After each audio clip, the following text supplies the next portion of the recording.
tous et bienvenue sur la chaîne MX2K avec aujourd'hui un invité qui est Greg Gilson. Greg, bonjour. Salut, salut. Il y a quelques temps, j'ai vu une vidéo à Saint-Thibéry où tu l'as collé avec ta petite moto à des personnes qui roulaient en 450 d'actualité. Alors, comment ça se fait que tu roules avec ça et pourquoi? Alors, ça vient de plusieurs choses. Déjà, moi je viens du BMX au départ. Donc, t'as pas de moteur. Tu mets pas beaucoup de coups de pédale et tu apprends à appuyer dans les bosses pour avancer. C'est aussi pour ça que du coup quand tu viens sur une moto qui a un moteur qui est pratiquement inexistant, on va dire, qui fait 15 chevaux, tu arrives à peu près à te dépatouiller. Ça vient aussi d'autre chose, c'est qu'en voyant un petit peu tout ce que ça coûtait pour faire du entre guillemets vrai motocross, vrai enduro et tout, je me suis dit merde, on se coupe peut-être de beaucoup de gens qui voudraient qui rêvent de faire un sport comme nous. Comment on peut leur montrer qu'il y a un accès facile à la discipline de par la facilité de la moto et en un petit peu baissant la barrière financière ou en la cassant carrément un coup de genou. Donc, voilà, j'ai cherché. Je suis tombé sur les fameux Ryu Jorio que je pense que pas mal de gars doivent connaître et je les ai vus faire des trucs de dingo avec ça. Alors eux pas en cross, en enduro. Et puis j'ai dit merde, vas-y, allez on essaye. Et en fait, quand on la voit comme ça, c'est vrai qu'on se dit bon, ça va pas faire grand chose, mais au final, de toute façon, tu vas monter dessus. Elle est capable de beaucoup. Bah ouais, moi cette moto, elle me fait penser à deux choses. Bah, la première, c'est que c'était une star des années 80. À mort, ouais. Parce que quand j'ai fait mon alternance chez Honda en concession, il y avait un mécano aussi vieux que les murs. Et il disait qu'en fait, lui, pendant son apprentissage dans les années 70-80, et en fait, son job, c'était du matin au soir, c'était de monter des XLS 125, XL 125. Ah oui, pour des neuves. Des neuves, exactement. Ils arrivaient en caisse. Par an, ils vendaient. Grande partie de son boulot, c'était de monter, de faire de la mise en route de ces motos neuves. Ok, ouais, ça a été vraiment, mais ça a été vraiment l'accès à la discipline dans ces années-là. Après, les vrais, ils avaient pas une DTMX, pas une XLS, ils avaient une IT et compagnie. Mais tu dis bon, moi je suis en claquette, en short, je voudrais essayer dans les chemins. Bah ouais, mec, tiens, vas-y. C'était 6490 francs à l'époque. Ah ouais. Donc hop, t'allais chez le gars, t'en prenais une, t'essayais, t'allais sur le chemin du canal easy. Et puis voilà, tu avais ta première expérience de liberté tout terrain, tu vois. Et moi, pour moi, les mecs qui achètent maintenant des Africa Twin, des GS qui ont 60 balais, c'est les mecs qui avaient entre 15 et 20 ans dans ces années-là. Et pour moi, c'est le vivier de marché parce qu'il n'y a pas beaucoup de mecs qui peuvent s'acheter des Africa et des GS. Ton âge, mon âge, nous on oublie, on n'a pas les ronds. Mais aussi, on n'a pas été bercé, si tu veux, à ce truc de... On a été bercé terrain de cross, enduro, licence, comme ça. Pas vas-y mec, c'est cool, tu vois, c'est la liberté, barre-toi dans les chemins. Et eux, ils ont encore ce truc, c'est pour ça qu'ils se barrent tout le temps, au Maroc, tous les mecs comme ça. Et nous, on reste un peu à tourner en rond. Ouais, c'est ça. Si t'as pas commencé à bosser ou si t'as pas la chance d'avoir les parents qui payent à 10-14 ans, si tu veux faire le 85 League à côté, c'est mort, c'est même pas la peine. C'est impossible. Donc voilà, bon, on fait un petit tour de ta moto. En tout cas, je pense pas que dans le commerce, elle ait été vendue comme ça. Ah non. Mais je pense que tu as dû faire quelques modifs pour que ça tienne et faire des bons comme tu fais. Premièrement, elle n'est pas en 125, il y a un kit 175. C'est un kit 175 qui est retravaillé par Damien Rioux de chez Black Yak avec Jorio. Voilà, ça fait 15 ans de toute façon qu'il travaille sur cette moto à bloc. Il y a une grosse préparation fourche de dingue. Il y a de l'huile moteur 1040 dedans et un ressort plus dur et c'est tout. Et si tu veux mettre un peu plus dur, tu mets un boulon de 17 nil stop. Il rentre pile poil nickel dans le... Parce que le nil stop, il est un peu arrondi en haut. Il rentre pile poil dans le truc et ça te fait une cale. Voilà, donc c'est pas très cher la prépa fourche. Pas de cartouche. En fait, si tu vidanges, tu ouvres la petite qui est là, tu laisses couler, tu la remets, tu verses 155 ml de 10-40 et c'est bon, la fourche elle est finie.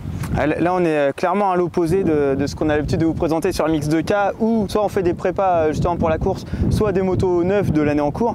Là clairement c'est l'opposé complet. La simplicité à l'extrême.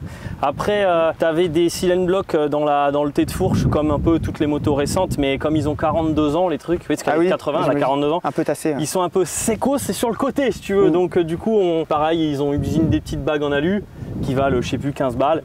Tu les fais sauter, tu mets les petites bagues en alu à la place, c'est terminé. Ensuite, en amortisseur, ils sont pas vraiment bien. En amortissement, c'est pas ouf. Le seul truc que j'aime bien, c'est qu'ils ont des tiges en 16, comme une moto de maintenant, ce qui fait que tu es plus rigide à l'arrière. Pareil, c'est 500 € les deux amortos. D'accord, ça va, c'est sport. Ça s'achète. Un amorto de vélo, all-in, c'est 1000 €. Là, t'en as deux. Ouais. Les cercles Excel, c'est vraiment pas obligatoire. Vraiment, vraiment pas. On a des rayons d'origine qui ont 42 ans, des cercles Excel montés dessus, mais c'est absolument pas obligatoire. C'est juste parce que tu sais, j'avais fait le rallye du Maroc. D'accord. Et 2500 km en 5 jours, ça fait chier si on casse une roue sur un caillou, d'arrêter la course pour ça. Donc on avait mis les cercles Excel. Mais clairement, c'est pas obligatoire. Les jantes d'origine de 40 ans, tu les laisses, c'est pareil. Ouais, très bien. Je reconnais que tu fais comme les crossman avec les riselants sur les rayons pour pas en perdre un et crever. Ouais, de toute façon, t'es en mousse. Ouais, et puis en plus, ça rigidifie un petit peu aussi parce qu'ils ont tendance à ça tape fort quand même. Parce qu'il n'y a que 130 mm de débattement. Il y a 160 d'origine, mais comme là, ils font, je sais pas exactement pourquoi, ils font un truc avec l'amorto qui est plus gros, qui est machin, il n'y a que 130. D'accord. J'ai encore moins, donc si tu veux, Là, une des grosses modifications, c'est ça là. Parce que en fait, les cale-pieds d'origine, le problème qu'ils ont, c'est vraiment que quand tu atterris, ça fait comme ça. Ils cassent, soit ils tordent. J'ai fait l'Endurotop en 2019 avec les cale-pieds d'origine. C'était avec notre collègue François Barrois, j'ai vu la vidéo. Ça, c'était en 2021. D'accord. J'avais déjà fait en 2019, mais alors là, par contre, elle était sortie du camion à l'arrache. Donc ça, c'est des chapes de CRF. D'accord. Avec artisanalement, on a refait un petit peu le truc et c'est des cale-pieds de CRF. Elle monte quand même à 90, vitesse max. Donc c'est largement suffisant dans un chemin, enfin en enduro quand tu as le compteur qui est déjà à 60, avec ça tu fais vite le grip. Hein. D'accord. Donc faut vraiment, voilà. Après bon, la ligne parce que les lignes d'origine elles sont piquées et elles sont cassées, donc en général tu les changes. C'est un peu pareil, les amortos d'origine sont bien au départ, mais ils sont tous, soit ils fuient, ils ont 42 ans les trucs. La lampe LED, ça c'est quand je fais les voyages, parce que quand t'es de nuit, voilà, mais c'est pareil, c'est une lampe, ça vaut 30 balles, faut juste l'adapter. Tu mets un régulateur 12 volts au lieu du 6 volts et boum, la machine elle s'éclaire, merci au revoir, tu vois, c'est pas la sorcellerie à faire. Et là, comme elle est là, t'en as pour, il y en a un petit peu pour cher, entre guillemets, t'en as pour 3000, tu vois, avec toutes les pièces. D'accord. Il y a encore d'autres pièces que, bon, qui coûtent un petit peu et tout. Ouais, puis là, c'est que t'as vraiment voulu pousser le bouchon, quoi. Oui, voilà, t'as pas besoin de tout ça si tu veux aller dans les chemins. Et aussi, 3000, par contre, attention, le petit kit, là, il vaut 220 balles. Je fais 8000 km avec, à fond, avec les terrains de cross dessus, tout. D'accord, ah oui. Ça fait énormément d'heures. C'est 220 €, 8000 km, c'est imbattable. Segmentation, pas de segmentation. En fait, le problème c'est que tu sais, c'est des kits, le sourcing est un peu particulier. C'est chinois, mais après il faut les reprendre, machin et tout. Et du coup, tu n'auras pas des pistons en cote. Ah oui, ok. Donc c'est mort, tu changes tout. D'accord, ok. Voilà. Bon, ah oui, donc ton bloc plug and play. Ouais, tu le jettes dedans, 220 €, 8000 bornes. 8000 bornes. 8000 bornes en y tapant dans la gueule. Ok, voilà. Bon, et ben écoute, on va comparer ce petit bijou technologique avec du coup ma moto personnelle qui est l'ATM, donc il y a 40 ans qui les sépare. Ouais. Donc même si elle n'était pas prévue voilà, pour faire du cross à la base, on va voir si est-ce qu'on peut passer des tables de 20 mètres, passer des virages assez rapidement, etc. Et retrouver les sensations à peu près qu'on a en cross pour un budget beaucoup plus limité. Ah oui. Bon bah go. Let's go.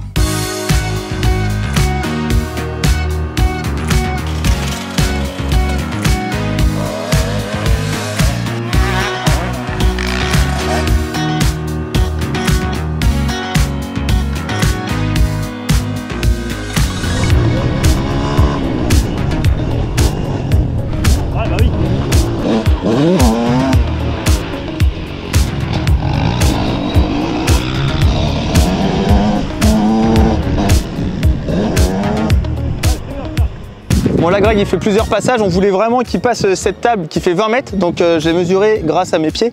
Mais en gros c'est ça, hein, c'est la table la plus longue de circuit ici. Voilà, là aujourd'hui c'est parfait parce que le circuit il est très sec et en fait il faut pas qu'il soit RC ni un peu mouillé parce qu'en fait ça il bouffe tous les poneys qu'il a et sachant qu'il en a que 15, il faut pas en gaspiller un seul. Que voilà, malgré la différence avec cette moto là qui elle ne nécessite pas énormément de tirer beaucoup dessus pour passer ce genre de saut. Voilà. Là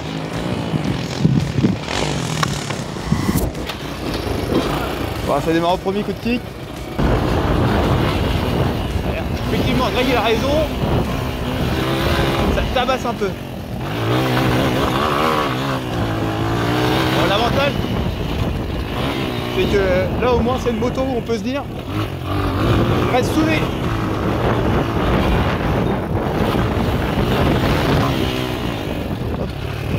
Par contre, ça peut tourner sec. Ça c'est pas mal. Alors, je suis agréablement surpris au niveau des sauts parce que je pensais que ça allait claquer de partout. Et en plus c'est le premier tour d'ailleurs. Il faut que je me détende. Sinon ça va encore être journée clavicule. Ah, c'est bon. On fait ça.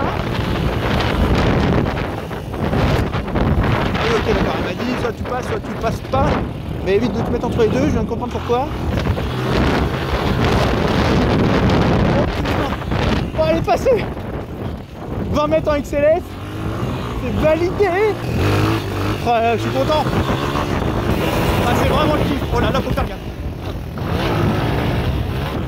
Bon, et ben c'était vraiment un essai particulier, je crois même le plus particulier de cette chaîne, parce que bah, déjà c'est pas une moto issue vraiment pour faire du cross. Ah non, non, c'est plus faite pour aller au pain que pour faire du cross. Ouais. Et ben je pensais pas passer une table de ce genre Ouais, mais attends, avec une moto pour aller chercher le pain. Alors c'est un essai particulier et t'es particulièrement chaud Antoine quand même.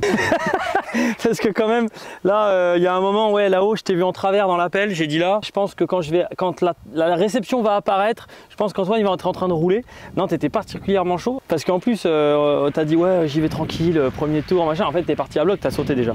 En fait, bah, déjà avec un canapé pareil, on peut se sentir bien. Ça, c'est pour mettre la poule à l'arrière. J'avais essayé au Trail Adventure Day, mais c'était vraiment quelque chose un peu gymkhana, quelque chose sur un circuit entre des cônes et puis à faire des petits franchissements.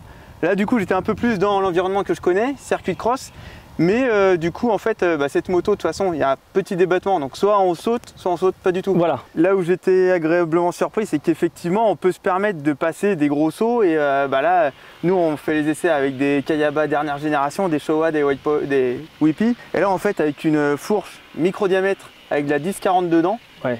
Et ben on s'aperçoit que bah, mine de rien on peut pas faire, on fait des trucs pas si mal que ça je vais dire. Bah ouais, parce que la table elle est passée et tout et voilà. Et les virages, t'as pensé quoi? Bah là aussi c'est pareil, bon là il faut dire que la hauteur est relativement basse, ça les ornières fait un peu. Mais l'avantage c'est que bah, là pareil, pas de traction control évidemment. Ah bah pas besoin. Mais effectivement dans le sens où bah, tu arrives dans le virage, tu regardes là où tu veux aller, tu visses, tu es sur le bon rapport, puis après bon ça y va comme ça y va, mais au moins... Oui, t'es pas en train de faire de demi-tour tous les 3 mètres, il n'y a pas de problème. En tout cas, moi je vous recommande, si vous roulez pas beaucoup et que vous voulez vraiment avoir une utilisation large de la moto en fait, et avec un penchant tout terrain, ça c'est quelque chose qui peut vous correspondre. Le truc c'est que si on dit aux gens, ouais vas-y, va t'acheter une XLS, machin, tu sais, ils font un peu bricoler et tout. Et donc là, on est en train de travailler sur une moto 2023 avec bon, bah, fourche inversée simple, amortisseur, je vais dire ProLink parce que je connais que ça comme mono-suspension, on va dire, moteur liquide aux normes, démarreur électrique, machin, en 125 4 temps, qui développe une super puissance quand même parce que d'origine il fait 15 chevaux. Là tu es à 15 chevaux avec le kit. Ah oui d'accord. Parce que tu sais c'est des trucs de maintenant avec le liquide, avec tout ça, donc tu arrives à sortir une super puissance quand même. Là on va être dans les 4000, 4005. Alors il y en a qui vont dire bah ouais mais attends j'ai un 250 WRF d'occasion. Ouais d'accord mais c'est un 250 si t'as pas le permis 125 tu fais comment? Parce que voilà c'est vraiment ça, l'idée c'est aussi le 125, le 125, le 125. Et c'est vraiment la petite cylindrée et de permettre aux gens d'y aller, même si alors là on parle cross, mais si t'as pas ton permis, si tu passes que le permis 125 et tout, c'est pour ça aussi. C'est pour pouvoir pas faire que du cross, mais aller dans les chemins et compagnie. Ouais, quelque chose d'accessible. Moi c'est ce que je vous recommande si vous êtes amateur de tout terrain et que vous voulez pas vous lancer vraiment corps et âme dedans, temps et en financier. Donc voilà. Bon. Ok, ben, en tout cas merci pour l'opportunité et bravo pour ton riding Antoine grosse testicule. Merci. Abonnez-vous si vous voulez voir encore plus de trash. Ciao.